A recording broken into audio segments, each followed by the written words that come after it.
আসসালামু আলাইকুম। ইজি সলিউশনের পক্ষ থেকে সকলকে স্বাগত জানাচ্ছি। আ ১৯তম নিবন্ধনের সার্কুলার কখন প্রকাশ করা হবে এবং প্রিলি কখন অনুষ্ঠিত হবে? এ চিন্তায় যারা রাত-দিন কি ঘুম হারাম করেছেন তাদেরকে বলতে চাই, আপনাদের আ টেনশন করার কোনো কারণ নাই। আ সার্কুলার প্রকাশ হওয়ার পর মিনিমাম প্রিলির জন্য আপনারা ৩ মাস সময় পাবেন।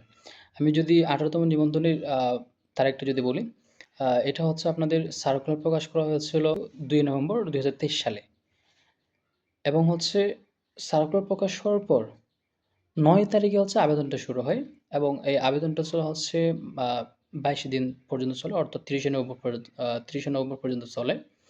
এরপর হচ্ছে আপনাদের ৩ মাস পর, অর্থাৎ মার্চের ১৫ তারিখে হচ্ছে আপনার পরীক্ষা অনুষ্ঠিত হয়। আ ৩ মাস মিনিমাম, এট লিস্ট আপনারা হচ্ছে ৩ মাস সময় পাবেন। এই ৩ মাসের ভিতরে আপনারা প্রিলির জন্য প্রস্তুতি নিতে পারবেন। ইনশাআল্লাহ কোনো সমস্যা হবে না। এরপর হচ্ছে আপনাদের ২ মাস পর, প্রায় ২ মাস পর হচ্ছে আপনাদের প্রিলির দিবে, রেজাল্ট দিবে।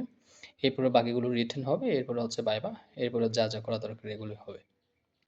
নিবন্ধন সম্পর্কিত সকল তথ্যের আপডেট পেতে আমার চ্যানেলের সাথে যুক্ত থাকুন। ইনশাআল্লাহ খুব দ্রুত সময়ে সার্কুলার প্রকাশ করা হবে এবং আপনাদেরকে ডেট জানিয়ে দেওয়া হবে।